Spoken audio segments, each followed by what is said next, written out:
Baik, Assalamualaikum warahmatullahi wabarakatuh.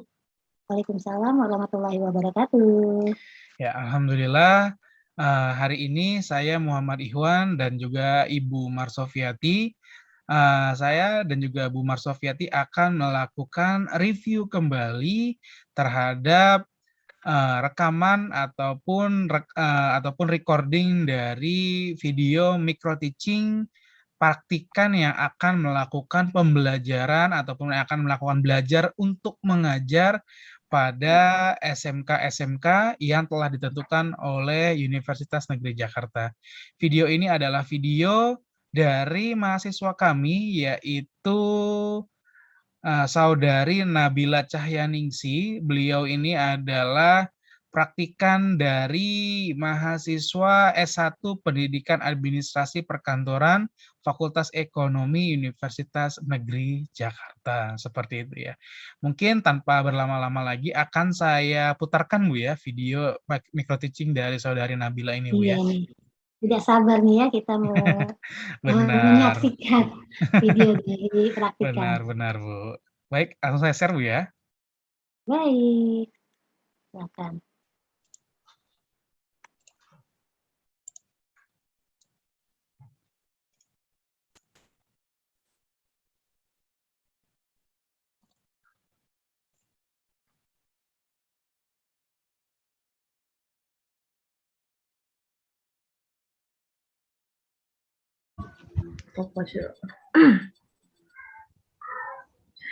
Assalamualaikum warahmatullahi wabarakatuh. Selamat pagi semuanya.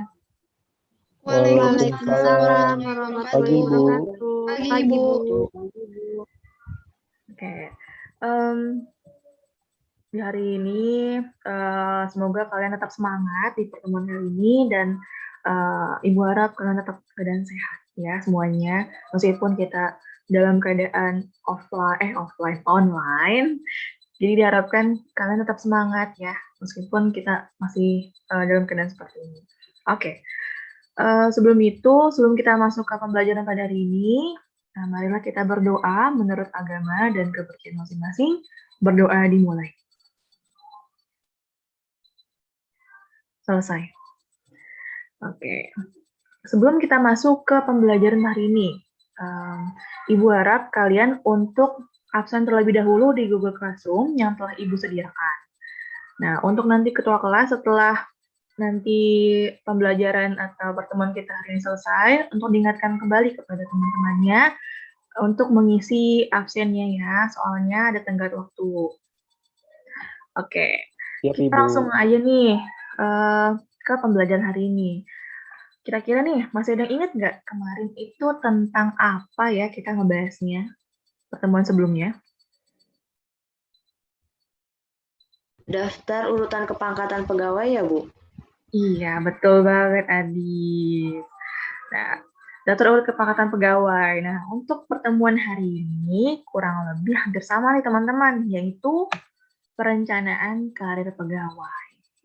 Pada pembahasan hari ini atau tema pada pertemuan hari ini ada subbab yang akan kita bahas, yaitu ada 6 nih teman-teman. Ada apa aja? Ada pengertian dari perencanaan karir pegawai, ada jenis sarana perencanaan karir pegawai, tujuannya, lalu ada faktor-faktor, manfaat dan perencanaan karir pegawai, manfaat dan juga jenis-jenis sistem perencanaan karir pegawai. Tetapi untuk hari ini kita akan lebih berfokus ke 3 materi yang akan kita bahas nih, yaitu yang pertama ada pengertian, jenis sarananya, dan tujuan. Tujuannya apa dari pembelajaran hari ini? Tujuannya adalah kita diharapkan dapat mengetahui apa yang dimaksud dengan perencanaan karir, dan juga kita dapat mengetahui dan membedakan jenis sarana perencanaan karir, lalu juga kita juga mengetahui apa tujuan dari perencanaan karir. Oke, kita langsung masuk ke materi pertama. Apa yang dimaksud dengan perencanaan karir pegawai? Kira-kira nih teman-teman, ada yang tahu nggak apa sih yang dimaksud dengan perencanaan karir pegawai? Ada yang tahu? Profesi untuk kedepannya ya, Bu? Iya, betul. Ada lagi nggak yang mau berpendapat apa itu perencanaan karir pegawai? Merencanakan karir seseorang pegawai di masa yang akan datang ya, Bu? Ya, betul banget. Kurang lebih apa yang disampaikan itu oleh teman-teman kalian tuh sama ya. Nah, tapi Ibu di sini akan menjelaskan beberapa pendapat dari ahli. Yang pertama itu dari Gibson, yang berpendapat bahwa karir merupakan serangkaian sikap dan perilaku yang berkaitan dengan pengalaman dan aktivitas kerja selama rentang waktu kehidupan seseorang dan rangkaian aktivitas yang terus berkelanjutan. Lalu, menurut Murray, beliau berpendapat bahwa karir dapat dikatakan sebagai suatu rentangan aktivitas pekerjaan yang saling berhubungan. Dalam hal ini, seseorang memajukan kehidupannya dengan melibatkan berbagai perilaku, kemampuan, sikap, kebutuhan, aspirasi, dan cita-cita sebagai satu rentang hidupnya sendiri atau the span of one life. Namun, menurut Ibnu Yahya, beliau berpendapat secara keseluruhan apa sih yang dimaksud dengan perencanaan karir. Nah, menurut mereka berpendapat bahwa perencanaan karir adalah kegiatan yang membuat seseorang individu untuk bertanggung jawab dan mengembangkan karirnya. Oke, bisa Ibu lanjut teman-teman? Bisa, Bu. Oke. Bisa, Bu. Selanjutnya nih ke materi yang kedua. Apa saja yang termasuk dalam jadi sarana perencanaan karir pegawai? Kira-kira nih teman-teman, ada yang tahu nggak apa saja sih? Saya tahu, Bu. Apa itu? Ada promosi, mutasi, dan demosi. Yeah. Good job. Keren, Putriana. Sama saya yang dikatakan oleh Putriana, yaitu mutasi, promosi, dan demosi. Ibu jelaskan satu-satu ya. Untuk mutasi, apa itu yang dimaksudkan mutasi? Mutasi merupakan perubahan mengenai seseorang pegawai. Apa itu perubahan? Seperti apa? Pengangkatan, lalu juga ada pemindahan, dan lain-lain. Lalu kalau promosi apa? Promosi itu adalah pemindahan karyawan dari satu posisi atau jabatan ke posisi atau jabatan yang lebih tinggi. Tentunya dengan gaji, fasilitas, dan tanggung jawab yang lebih besar juga. Lalu apa dengan demosi? Demosi itu adalah perubahan jabatan atau penurunan jabatan seseorang ke yang lebih rendah. Kenapa? Hal itu didasarkan adanya penurunan dari kemampuan, kinerja, dan lainnya, prestasi-prestasi lainnya dan penurunan. Makanya pegawai tersebut diturunkan. Gitu ya teman-teman. Oke, sampai sini kira-kira ada yang mau bertanya nggak? Saya ingin bertanya, Bu. Boleh. Tadi kan Ibu udah menjelaskan ya pengertian dari mutasi dan juga promosi. Lalu apa sih Bu perbedaan dari mutasi dan juga promosi? Oke, baik. Terima kasih Chania atas pertanyaannya. Mutasi dan promosi. Apa perbedaannya? Yang pertama, kalau mutasi. Mutasi itu adalah pemindahan karyawan, itu dia yang ke samping. Contohnya, ada si A. Dia itu berada di divisi humas. Lalu, beberapa bulan kemudian dia dipindahkan ke divisi kerjasama atau umum. Nah, itu kan masih sejajar ya. Sedangkan kalau promosi, seperti yang Ibu telah jelaskan sebelumnya, dia ada penaikan, pemindahan jabatan yang lebih tinggi. Nah, kayak misalkan dia merupakan si A ini adalah anggota dari divisi humas dan kerjasama. Lalu beberapa bulan kemudian karena kinerjanya bagus dan beberapa hal yang membuat dia akhirnya dinaikkan ke menjadi kepala divisi humas dan kerjasama. Seperti itu, Chania. Apa bisa dapat mengerti? Mengerti, Bu. Makasih ya, Bu. Iya. Oke. Selanjutnya nih teman-teman, ada contoh kasus ya. Nah, di sini nantinya yang bisa jawab bisa nilainya nanti akan Ibu tambahkan ke berapa kayak misalkan UAS atau hal yang lainnya. Pokoknya ada penambahan nilai lah kalau ada yang bisa menjawab dari contoh kasus ini. Yang pertama nih, Ibu bacakan ya. Randy merupakan kepala divisi humas di perusahaan PT Astra Market. Lalu pada bulan Juli 2019, Randy dipindahkan menjadi kepala divisi umum. Nah, kira-kira nih, dari contoh kasus tersebut, kemanakah kategori dari contoh kasus tersebut ke yang jenis sarana perencanaan karir yang telah Ibu sebutkan sebelumnya? Anda bisa jawab? Saya, Bu. Kemana tuh kira-kira? Ke mutasi, Bu, karena pemindahannya itu ke samping, Bu. Oh, betul. Lalu ada lagi yang ingin jawab? Saya, Bu, mutasi bukan, Bu. Kenapa tuh kira-kira? Jadi hal itu dikarenakan tidak adanya peningkatan jabatan dari Randy, Bu. Ya, betul banget. Oke, ada penambahan nilai ya untuk Mei dan juga Jania. Oke, Ibu lanjut ke slide selanjutnya. Ini ada tujuan perencanaan karir pegawai. Apa sih tujuannya? Tujuannya adalah lebih untuk mendorong individu untuk mengeksplorasi dan juga mengumpulkan informasi tentang berbagai pendidikan dan peluang karir di luar sana, sehingga memungkinkan mereka untuk mengembangkan tujuan karir yang lebih realistis gitu. Gitu ya teman-teman. Oke, kira-kira nih kan kemarin udah Ibu minta ke kalian untuk membaca atau dari sumber bacaan lain, entah dari jurnal, internet, atau apapun. Kira-kira nih, ada yang bisa ditambahkan nggak dari materi Ibu hari ini? Ibu, saya izin menambahkan ya, Bu. Boleh, silakan. Dari yang sudah saya baca, promosi itu adalah perubahan posisi atau jabatan atau tempat kerja yang dilakukan manajemen perusahaan kepada karyawan perusahaan secara vertikal. Ya. Itu menurut siapa? Boleh tahu? Itu menurut Budianto tahun 2013, Bu. Oke. Terima kasih, Adis. Lalu ada yang ingin menambahkan lagi? Kira-kira nih? Saya, Bu. Gimana tuh, Mi? Ada nggak yang ingin ditambahkan? Menurut Dillard ya, Bu, tahun 1987, yaitu yang pertama adakan kesadaran diri dan pemahaman diri. Yang kedua, mencapai kepuasan pribadi. Yang ketiga, mempersiapkan diri pada penempatan yang memadai. Dan yang keempat, mengefisiensikan waktu dan usaha yang dilakukan dalam berkarir ya, Bu. Iya, betul. Ya, benar. Kalau tadi dari Mei itu bisa termasuk ke tujuan perencanaan karir.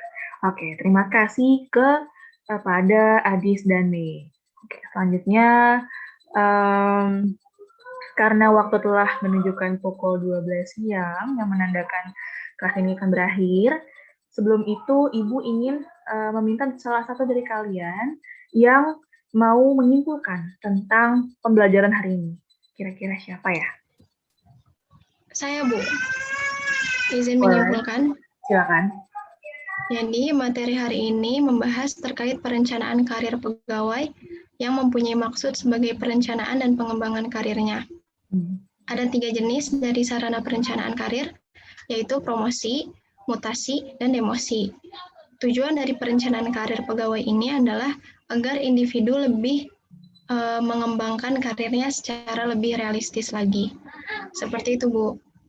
Oke, baik. Terima kasih Putri Dana atas kesimpulannya yang telah diberikan ya. Oke, untuk itu karena tadi udah bilangnya ada waktu sudah menunjukkan pukul 12. Terima kasih untuk kalian yang telah berpartisipatif dengan aktif untuk mau on cam, terus juga mau untuk menjawab pertanyaan dan sebagainya macamnya. Ibu mengucapkan terima kasih. Itu tadi pembelajaran setengah hari kita hari ini tentang perencanaan karir. Semoga bermanfaat untuk kalian ke depannya. Dan untuk minggu depan, kita masih akan membahas tentang pembelajaran hari ini. Dan untuk tugas pertemuan hari ini ada ya, nanti Ibu kirim di Google Classroom untuk bagaimana caranya dan beberapa tahapan untuk pengerjaannya sudah tertera jelas. Kalau memang ada ingin pertanyaan, tolong kumpulkan ke ketua kelas. Nanti biar ketua kelas langsung hubungi ke Ibu. Oke. Ibu harap itu tadi pembelajaran hari ini. Kurang lebihnya mohon maaf dari Ibu. Wassalamualaikum warahmatullahi wabarakatuh. Selamat siang anak-anak, selamat istirahat. Waalaikumsalam warahmatullahi wabarakatuh. Selamat siang Ibu. Terima kasih. Ibu.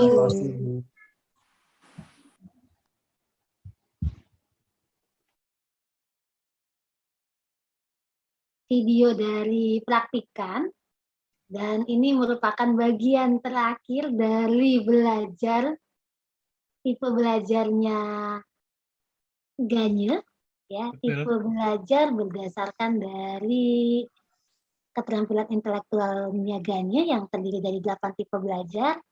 Di beberapa pertemuan yang lalu kita sudah mempelajari apa itu belajar isyarat, belajar stimulus respon, kemudian belajar rangkaian gerak, belajar rangkaian verbal, kemudian belajar membedakan, sampai dengan belajar pembentukan konsep. Nah, tinggal 2 lagi nih Pak Iwan nih, ya. Betul Bu. Kita harus semangat nih. Tetap semangat. Iya, 2 lagi yaitu mengenai belajar pembentukan aturan dan belajar memecahkan masalah atau problem solving. Ya, betul Ini Bu. Tadi sudah dijabarkan dan juga sudah dipraktikkan oleh praktikan dalam video micro teaching yang tadi kita saksikan. Jadi kalau kita lihat dari belajar pembentukan aturan, di sini sudah sangat terlihat nih, ya, diawali dengan ayo kita absen, jangan lupa mengisi absen di Google Classroom. Nah, itu berarti sudah tekanan dan ketegasannya Bu ya. Ya, sudah ada penekanan bagaimana membentuk sebuah aturan. Nah, kemudian ada lagi aturan-aturan yang berikutnya yang nanti Pak Iwan dapat jelaskan mengenai belajar pembentukan aturan ini. Kemudian yang selanjutnya adalah dalam hal belajar memecahkan masalah atau problem solving. Ini juga karena memang tadi contohnya juga ada studi kasus di dalam pembelajaran ini. Nah, ini matching banget nih. Sudah sangat sesuai Bu ya. Sesuai sekali dengan belajar memecahkan masalah. Mudah-mudahan dengan adanya video tadi kita bisa mengarahkan, bisa menjelaskan dan juga bisa menyampaikan kepada para peserta didik bahwa di dalam belajar pembentukan aturan dan belajar memecahkan masalah ini sebenarnya bisa disatukan atau bisa digabungkan atau bisa dilaksanakan dalam satu pembelajaran. Betul Bu. Iya, betul Bu. Saya sangat setuju sekali dengan apa yang dibicarakan oleh Bu Opi mengenai aturan dan juga problem solving. Ini adalah satu hal yang memang bisa dikombinasikan dengan sangat baik. Aturan ini bisa kita berlakukan baik itu dalam memberlakukan peraturan dalam kegiatan belajar mengajar ataupun dalam beberapa konsep-konsep aturan dalam materi pembelajaran seperti itu. Untuk aturan-aturan yang telah diberlakukan oleh praktikan di sini, saya melihat ada beberapa aturan memang yang bisa dibilang aturan ini sangat baik ya untuk menjaga kondusivitas dari peserta didik ataupun dari siswanya seperti itu. Kenapa? Karena ketika suasana peserta didik ini disiplin dan juga kondusif, pastinya suasana pembelajaran pun akan semakin membaik dan juga akan semakin efektif seperti itu Bu ya. Tadi contohnya ketika mengabsen melalui Google Classroom dulu itu adalah salah satu aturan yang sangat baik. Kenapa? Karena memang di saat pandemi seperti ini siswa-siswa ini memang perlu untuk diberikan aturan yang sedikit lebih menekan. Kenapa? Karena dengan adanya aturan-aturan ini, semangat dan juga motivasi belajar siswa pun akan dapat dipertahankan dan akan dapat dijaga. Karena apa? Karena memang dengan adanya pandemi ini banyak siswa yang kehilangan motivasi belajar. Bagaimana caranya Iya, supaya mereka tetap bisa untuk menjaga motivasi belajarnya? Mungkin dengan aturan. Yang pertama, mungkin aturan mereka wajib untuk absen di classroom. Aturan mereka harus on cam ketika pembelajaran. Itu pasti memberikan dampak yang berbeda dibanding ketika tidak ada aturan.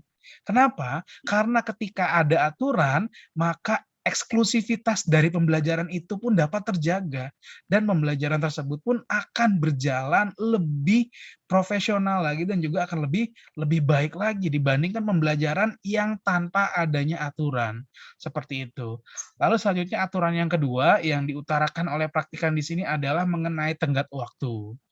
Contohnya iya. tadi Ibu akan memberikan tenggat waktu untuk absen dari jam sekian sampai jam sekian, itu adalah aturan. Karena apa? Memang Jadi aturan itu jelas di situ ya, Pak Iwan? betul, Bu, iya bersifat baku dan juga memang aturan itu mewajibkan, bersifat wajib dan memaksa, seperti itu.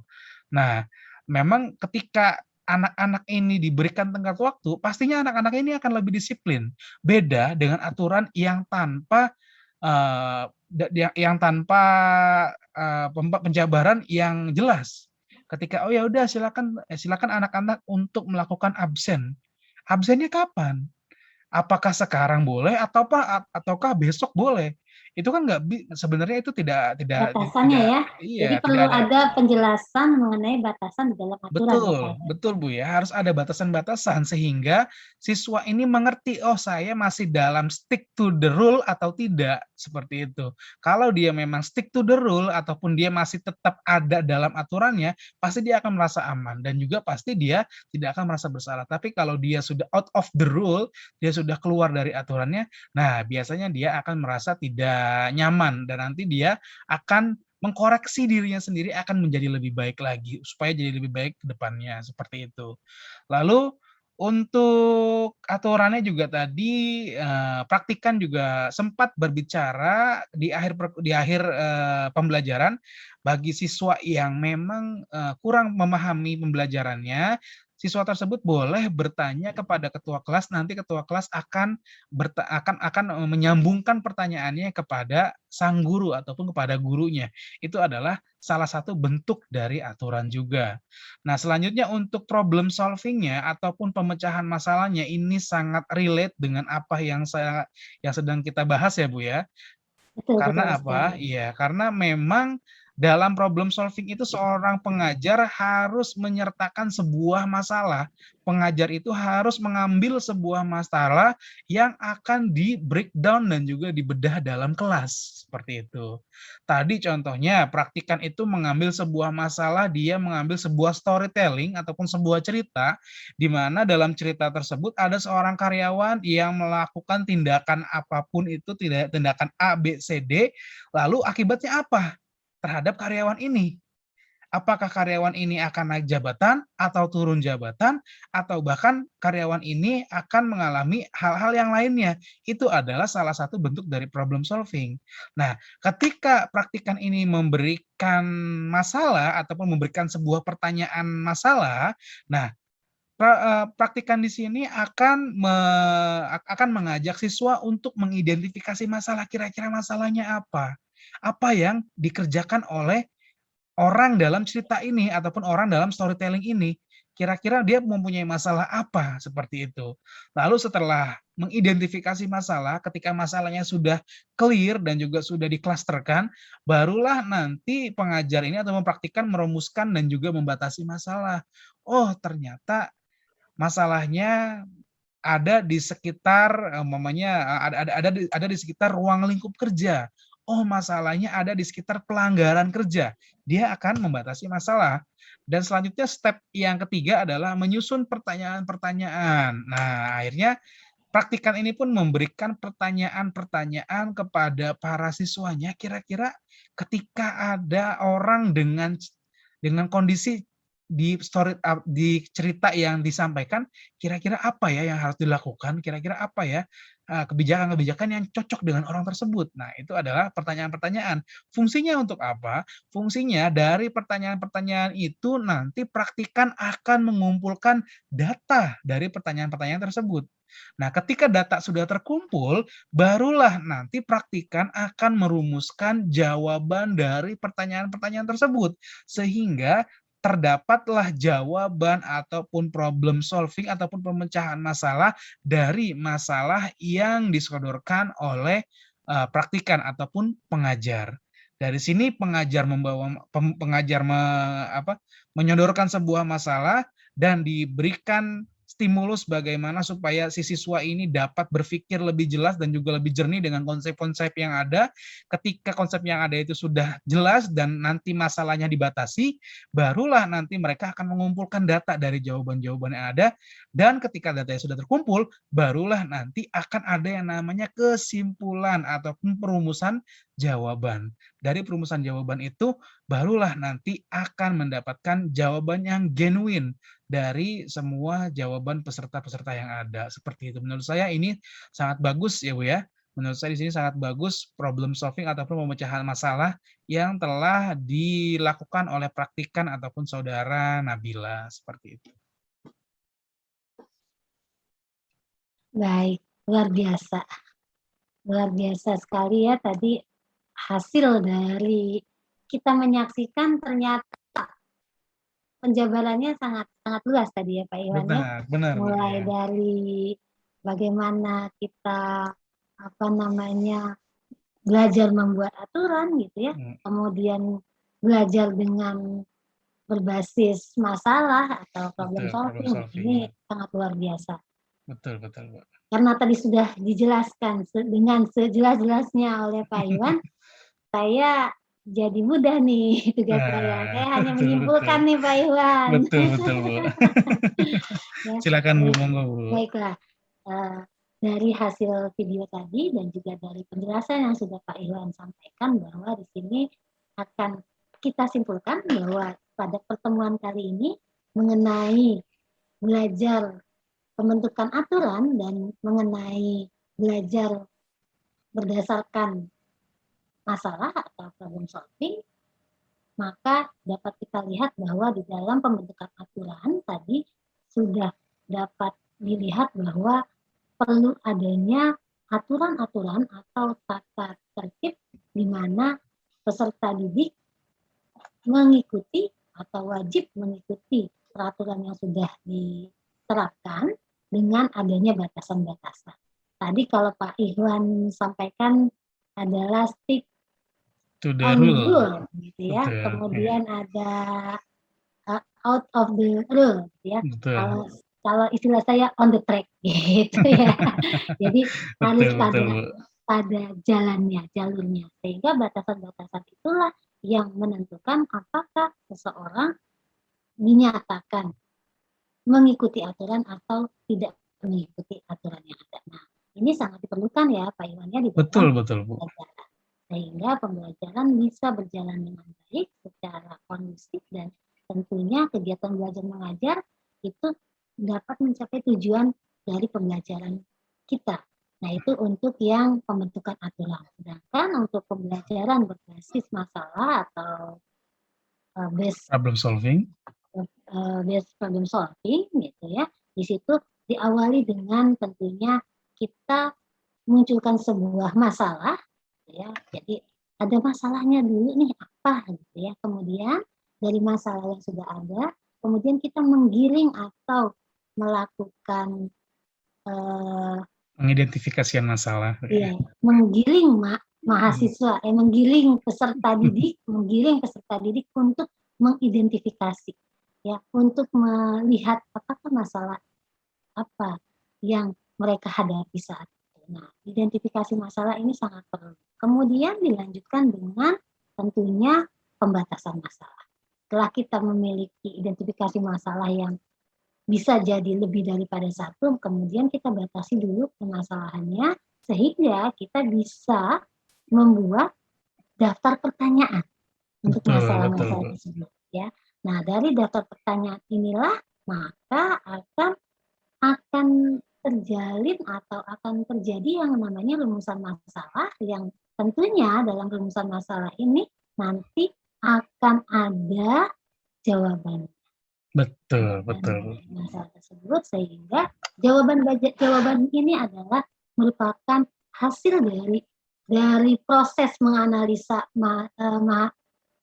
proses menganalisa peserta didik yang merupakan bagian akhir dari kegiatan belajar berdasarkan masalah ini, yaitu pemecahan masalah. Jadi, Betul sekali, Bu. itu yang merupakan kesimpulan dari pembelajaran kita hari ini. Semoga bermanfaat untuk kita semua. Mohon maaf atas segala kekurangan dan kekeliruan dari kegiatan hari ini. Terima kasih banyak Pak Iwan. Mohon maaf ya. Baik, sama-sama Bu. Terima kasih banyak, Bu. Baik, terima kasih. Kita tutup dengan baca Alhamdulillahirrahmanirrahim. Terima kasih. Assalamualaikum warahmatullahi wabarakatuh. Selamat siang. Selamat siang. Terima kasih, Bu. Terima kasih Pak Iwan. Iya, Bu.